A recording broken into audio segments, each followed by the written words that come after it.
Everyone, welcome back to Teen 1D, and this video I'm going to be giving a review on the Dexcom G7, which is a CGM or a continuous glucose monitor. And I'm pretty much going to be just sharing my thoughts on the CGM after over a year of using it, giving some pros, some cons, and whether or not to use this over some other options on the market.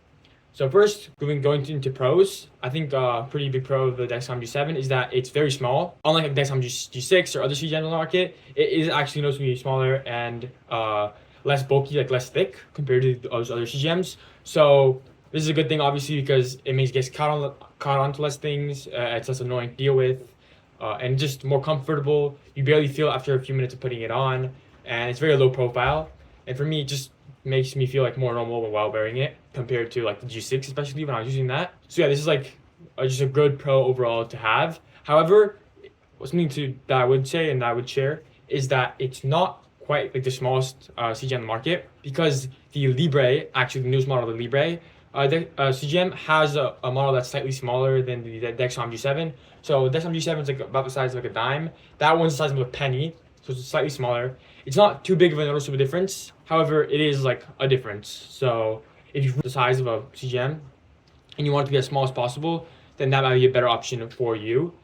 I'll move on to another pro. I would say another pro is that it's usually accurate when giving readings, and just give readings every 5 minutes, which is something that all CGMs do now.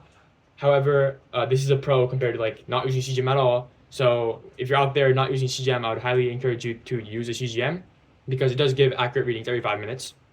And compared to other CGMs that I've used, I would say this is slightly more accurate than the G6. However, it's not like a really big noticeable difference.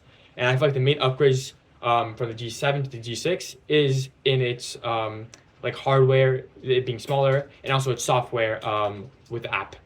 Which is moving on to my next pro, which is that the connection with the app is usually pretty good. And like the overall app software that the G7 uses is, the interface is quite significantly better than the G6 in terms of it's like easier to input, it's easier to see your blood sugar, it's more organized, it's just overall like better and more visually appealing, and as well as it connects much faster. So with this app and with the new G7, it connects in 20 minutes compared to the G6 connecting in like 2 hours. But the thing is also that in other CGMs that are up to date with the G7, like in terms of how new they are, they do also connect in similar times to the G7, so in like around 20 minutes as well. So this is not like something a pro that's really different from the other CGMs that are really new, but compared to older CGMs, it does have a really good pairing time. So I would say that's definitely a pro. Another thing that's a pro is the Omnipod 5 compatibility. The G6, as we know, does not have Omnipod 5 compatibility, which is a pump that most diabetics use. So it's really good for this to have Omnipod 5 compatibility, and even some new CGMs on the market don't have Omnipod 5 compatibility. So it's definitely a really good thing for the Dexcom G7 to have Omnipod 5 compatibility. And moving on to another pro is that Dexcom support is overall, I want to highlight that overall it's pretty solid, because if like for example, like a sensor falls off early, something goes wrong, it doesn't have readings, which I will be discussing in the cons that this does happen.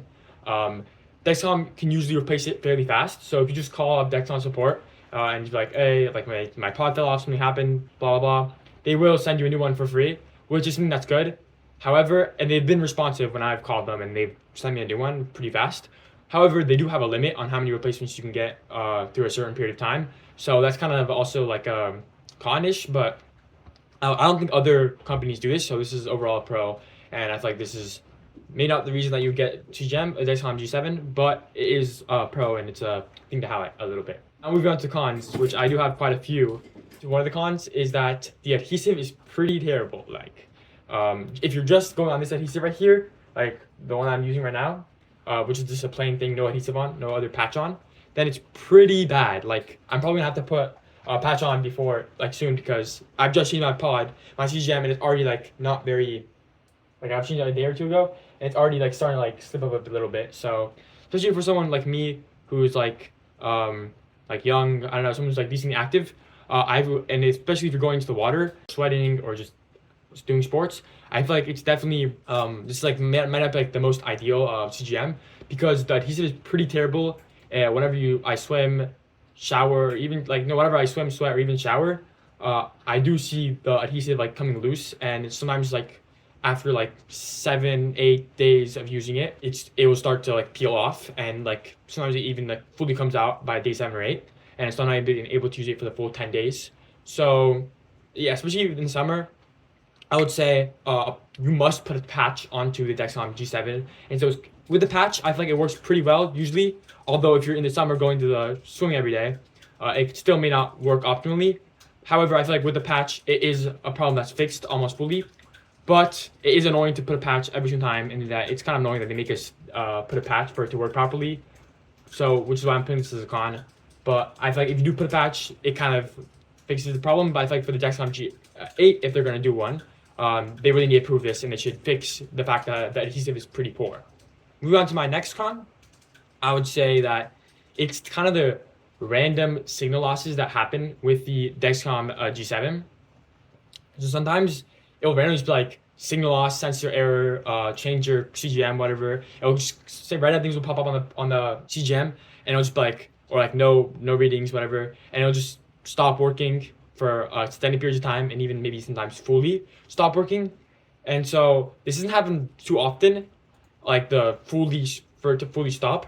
However, what does happen often is that it stops like giving readings for like up to periods. It says like, oh, no sensor readings, wait up to 3 hours before changing, which is kind of annoying because even though you usually just come back after like 30-45 minutes, you do spend quite a period of time without any readings, and this I would say does happen frequently. So yeah, I would say like it doesn't really happen frequently where it dies early, but it does have like frequently like times and periods where it just doesn't give readings for like 1 or 2 times in a row, or 3 or 4, or even up to hours at a time. It just doesn't give any readings, and so it doesn't go on forever. But it is a kind of annoying thing to have random signal loss and random failures with the sensor. That does happen pretty frequently, and I'm not sure how this compares with other CGMs like the Freestyle Libre or the Medtronic Guardian CGM, but I do know that this is it does get annoying, and I wish they had. I hope they improve it for the Dexcom G8, and they make it so it. Oh, also I hope they make it so it lasts longer as well, with also keeping the readings and the accuracy that it has. So yeah, I hope that they're able to get up it from like 10 days to 14 days, because I know that they're starting to do that. So I hope that fully gets implemented, and they also continue not having a lot of signal loss, because I'm afraid that if they do up it to like 14 days, what if there's even more signal loss? What if the adhesive doesn't last like the whole 14 days? Because I hope they upgrade the adhesive while they also upgrade the amount of time it's going to last. So if they upgrade it to 14 days, it would be kind of annoying to still have this weak adhesive on, because for me personally, my CGM would still get removed at like day 10, 9, 8, or 11 or 12 if I'm lucky, and it would not last 14 days. So it would be pretty annoying if they don't change the adhesive alongside the time it lasts. So that's it for the pros and cons. Overall, I think the Dexcom G7 is a solid CGM. It has pretty good accuracy. It's small. It's compatible with Omnipod 5 and other pumps. Dexcom support is solid. The app is pretty solid. However, it also has a pretty bad adhesive. It does have some random signal loss or failures of the entire CGM. And there are some limited replacement Dexcom G7 as well, which is why I would recommend this CGM. And I recommend everyone to use this CGM. So if you don't have a CGM, feel free to use the Dexcom G7. However, I just want to say that there's other CGMs on the market that might even be better than the Dexcom G7. For example, the one I would like to highlight most is the Freestyle Libre, which is smaller than the Dexcom G7. So if you like that, it has it there. It also lasts 14 days instead of 10, which I know a Dexcom G7 is going to update it to 14 days. However, it hasn't yet. So yeah, that's pretty big pro. And also I haven't used this, but I heard the adhesive is a little bit better. But the worst part about this pump is that it doesn't integrate with Omnipod 5, which is why I'm not using it. Or else I would say this CGM is probably overall better than the Dexcom G7. So overall, I would say that if you are using an Omnipod 5 pump, I would use the Dexcom G7 just because you have to. But if you're not, I would highly recommend at least looking into the Freestyle Libre 3, because I think, for me personally, it might even look better than the Omnipod 5's compatible with Dexcom G7. So yeah, I might consider looking into that. And finally, I want to end up with like kind of telling you a tip about Dexcom G7. In fact, in case you might not know. So a lot of times it does have pairing issues, which is kind of another con that I forgot to talk about. With the, like, if it, for example, it doesn't pair when you put it on, like, even though the warm-up time is low, it might not like pair with your pair with the sensor completely, like the app. So if this doesn't happen, I would recommend doing this. So pretty much like if it's right here, for example, and I'm on my phone and it's not pairing to my phone, right? I would get the implanted device that I just like used to implant my CGM with, and I would press onto the thing like this, downwards, because this imitates the action of pressing down. It imitates the action of pressing down, like inserting a CGM, and it pretty much reactivates the Bluetooth in the CGM, and we'll get in. Oftentimes when I do this, I see that my CGM starts pairing now, and it honestly saved me a lot of CGMs from just like not from me just throwing them out and retrying a new one. So I would highly recommend people using this and trying this out. And yeah, that's about it. That's my review on the Omnipod G7.